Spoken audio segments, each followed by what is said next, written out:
तो दोस्तों आप सभी को पता ही है कि भारत AMCA फाइटर जेट के लिए एक ऐसे इंजन को बनाना चाहता है जिसकी थ्रस्ट काफी अच्छी हो और जो हमारे AMCA फाइटर जेट को सही ताकत दे पाए। ऐसे में भारत ने इस इंजन को डेवलप करने के लिए 3 अलग अलग कंपनियों के साथ बातचीत की है, लेकिन अभी तक इन तीनों कंपनियों में फ्रांस की सैफ्रन कंपनी सबसे आगे बनी हुई है। और कुछ रिपोर्ट्स में यहाँ पर दावा किया गया है कि जब प्रधानमंत्री नरेंद्र मोदी जी फ्रांस के दौरे पर गए थे तब भारत के अधिकारी और फ्रांस के अधिकारियों के द्वारा जेट इंजन के डेवलपमेंट को लेकर जो जॉइंट वेंचर है उसको बनाने की यहाँ पर बात की गई थी। रिपोर्ट में दावा किया जा रहा है कि जल्दी फ्रांस और भारत के बीच में जेट इंजन को डेवलप करने को लेकर जॉइंट वेंचर का अनाउंस भी कर दिया जाएगा और माना जा रहा है कि अगले साल के हाथ तक इस पूरे प्रोसेस को कर लिया जाएगा। लेकिन दोस्तों जहां पर ये फ्रांस इस डील को हासिल करने की तैयारी कर रहा है, वहीं बाकी 2 देश भी इस डील से पीछे नहीं हटना चाहते, क्योंकि ये डील इतनी बड़ी डील होने वाली है जिससे कि मिलियंस ऑफ डॉलर उस देश को मिलेंगे जिसके साथ भारत इस डील को कंप्लीट करेगा।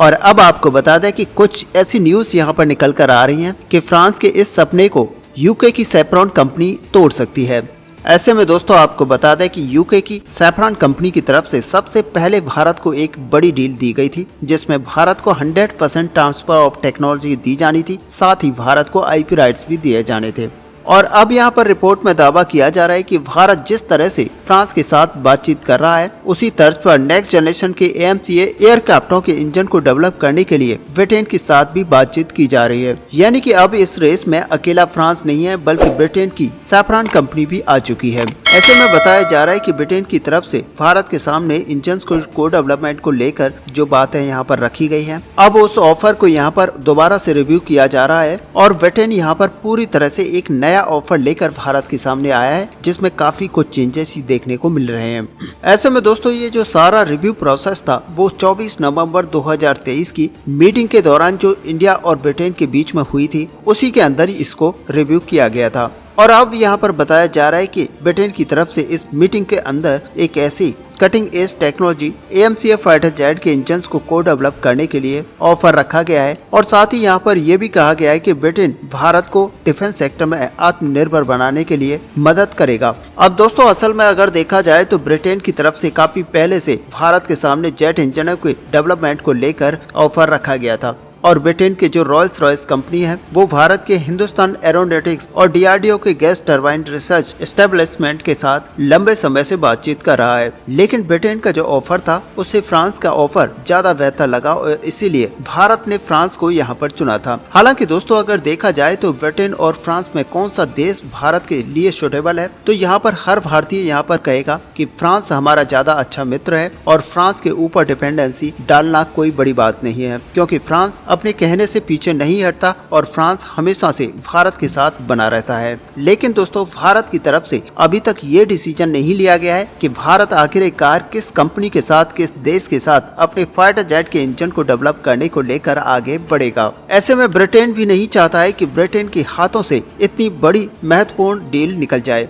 और शायद इन्हीं कारणों से ब्रिटेन की तरफ से फिर से एक बार अपने प्रयास को मजबूत किया गया है और फिर से इस पूरे डील को रिव्यू किया गया है। और एक तरफ अगर DRDO को यहाँ पर देखा जाए तो उनकी तरफ से भी ये एक्नॉलेज किया गया है कि यूके के साथ भारत नेक्स्ट जनरेशन के इंजन यानी कि 6th जनरेशन के इंजन को डेवलप करने को लेकर चर्चा कर रहा है और यूके ही नहीं बल्कि सभी कंपनियों के साथ भारत की ये चर्चा चल रही है। और बताया ये जा रहा है कि आने वाले 6 महीने के अंदर DRDO की तरफ से किसी एक कंपनी को फाइनलाइज कर लिया जाएगा। हालांकि अभी तक 6 महीने के अंदर ये फाइनलाइज नहीं होता है तो भारत के जो AMCA एयरक्राफ्टों के प्रोजेक्ट हैं वो काफी डिले हो जाएंगे। ऐसे में दोस्तों आप सभी जानते हैं कि 2030 तक भारत को अपने AMCM फाइटर जेट को बनाकर तैयार करना है और ये एक टाइमलाइन है। लेकिन यहाँ पर बताया जा रहा है कि भारत 2032 से 33 तक पहले AMCA फाइटर जेट को रोल आउट कर पाएगा। ऐसे में दोस्तों आप देख सकते हैं कि भारत और यूके की ऐतिहासिक डिफेंस कॉपरेशन है उसका भी हवाला यहाँ पर दिया गया और दोनों देशों के बीच की जो डिफेंस कॉपरेशन है उसमें टेक्नोलॉजी ट्रांसफर को लेकर साथ ही यहाँ पर IP राइट्स को लेकर यूके भारत के साथ एक नए इंजन को डेवलप करना चाहता है। और ब्रिटेन का ये भी कहना है कि भारत अगर ब्रिटेन के साथ मिलकर इंजन का डेवलपमेंट करता है तो एक तरह से भारतीय कंपनियों को ब्रिटेन की टेक्नोलॉजी का एक्सेस भी होगा और ब्रिटेन के वर्ल्ड क्लास टेक्नोलॉजी के साथ भारत एक वर्ल्ड क्लास इंजन को डेवलप कर पाएगा। अब दोस्तों इसमें कोई शक नहीं कि ब्रिटेन के इंजन बहुत ही बेहतरीन होती है और ये सारे वर्ल्ड क्लास टेक्नोलॉजी से बने हुए होते हैं, इसलिए ब्रिटेन की तरफ भारत का झुकना काफी हद तक माना जा रहा है। लेकिन फ्रांस हमारा सबसे अच्छा मित्र है और इसीलिए फ्रांस की तरफ भारत का झुकाव ज्यादा है। लेकिन दोस्तों ब्रिटेन की तरफ से इस पूरे ऑफर को रिव्यू करने की बात कही जा रही है और नया ऑफर यहाँ पर किस तरह से होगा इसका अभी तक खुलासा नहीं हुआ है। लेकिन पुराने ऑफर्स को अगर देखा जाए तो कुछ मीडिया रिपोर्ट्स के मुताबिक पहले ब्रिटेन की तरफ से अपने यूरोजेट EJ200 इंजन को साथ ही इसी पर एक नए इंजन को डेवलप करने की बात की गई थी और साथ ही भारत के साथ में पूरी तरह से 100% टेक्नोलॉजी को ट्रांसफर करना और IP राइट्स को देना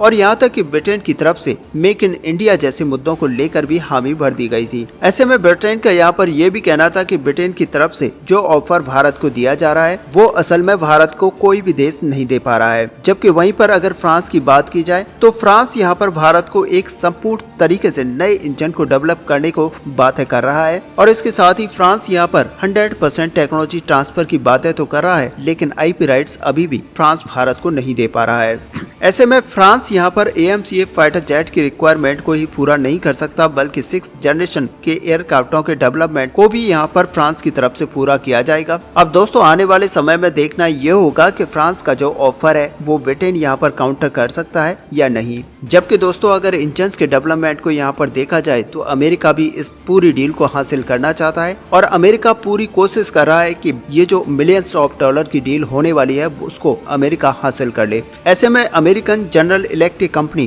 को अगर देखा जाए तो नए 6th जनरेशन के इंजनों को डेवलप करने को लेकर ऑफर के मामले में भारत को जनरल इलेक्ट्रिक की तरफ से ना तो इंटेलेक्चुअल प्रॉपर्टी राइट को शेयर किया जा रहा है और ना ही 100% ट्रांसफर ऑफ टेक्नोलॉजी को शेयर किया जा रहा है। और ऐसे में जी की तरफ से ये भी वादा नहीं किया गया है कि भारत के साथ मिलकर वो एक नई कोर के साथ इंजन को डेवलप करेंगे, बल्कि जी यहाँ पर भारत को F414 इंजन को सीधे तौर पर दे रहा है और उसकी भी 80% टेक्नोलॉजी ट्रांसफर कर रहा है। ऐसे में यहाँ पर जी की तरफ से F414 इंजन के हाई थ्रस्ट वाले इंजन को यहाँ पर डेवलप करने की बातें की जा रही हैं। अब दोस्तों ये जो F414 इंजन है ये असल में भारत के द्वारा अमेरिका से हाल ही में हासिल किया गया इंजन है और इन इंजनों का इस्तेमाल भारत अपने तेजस फाइटर जेट के अंदर करेगा और साथ ही AMCM Mark 1 के अंदर भी करेगा और शायद यहाँ पर माना जा रहा है कि ट्विन इंजन के twin deck based fighter jet के अंदर भी इसके इंजन को इस्तेमाल किया जा सकता है। और दोस्तों यहाँ पर F414 इंजन जो है वो असल में भारत के द्वारा अमेरिका से ट्रांसफर ऑफ टेक्नोलॉजी के अंदर हासिल किया जा रहा है और इन इंजन को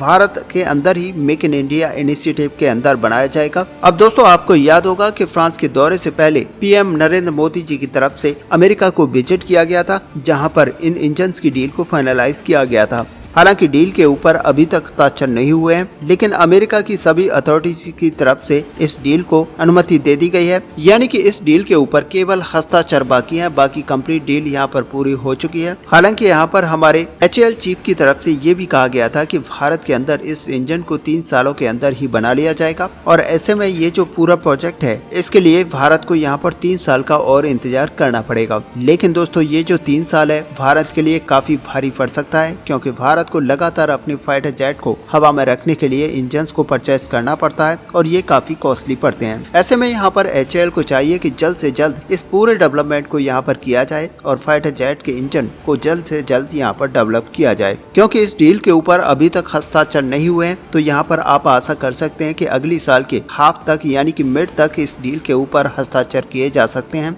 और बताया ये जा रहा है कि अगर मिड 24 तक इस डील का हस्ताक्षर हो जाता है तो 2027 से को प्रोडक्शन स्टार्ट किया जा सकता है और ऐसे में इन इंजन्स का प्रोडक्शन शुरू होने के 6 से 8 महीने के अंदर ही पहला इंजन हमें प्राप्त हो जाएगा। और बताया ये जा रहा है कि साल 2028 तक भारत में बने हुए इंजन्स को इस्तेमाल करना स्टार्ट कर दिया जाएगा। लेकिन आप सोचिए कि अगर साल 2028 तक इन इंजन्स पर काम स्टार्ट नहीं होता है तो फिर भारत को काफी डिले का सामना करना पड़ेगा और जो अभी टाइमलाइंस हमारे तेजस MK2 को लेकर बनी हुई है, साथ ही MK1 को लेकर बनी हुई है, उनमें और भी ज्यादा डिले देखने को मिलेगा। ऐसे में दोस्तों आप सभी जानते हैं कि अमेरिका अक्सर धोखा देने में माहिर है और अक्सर काम को बिगाड़ने में भी माहिर है और ऐसे में अगर अमेरिका की तरफ से इस तरह का कोई भी बिहेवियर रखा जाता है तो भारत को आगे आकर काफी परेशानियों का सामना करना पड़ेगा। वैसे दोस्तों, आपका इस पूरे सब्जेक्ट को लेकर क्या व्यू है? क्या भारत को अभी भी सैफरन कंपनी के साथ एक डील में जाना चाहिए या फिर भारत को ब्रिटेन की रोल्स रॉयस कंपनी के साथ इस पूरी डील को करके 6th जनरेशन की एक नए इंजन को नए तरीके से बनाना चाहिए? आप अपना व्यू हमें कमेंट पे लिखकर बता सकते हैं। साथ ही वीडियो को लाइक और शेयर करना ना भूलें। मिलते हैं नेक्स्ट वीडियो में, तब तक के लिए जय हिंद, जय भारत।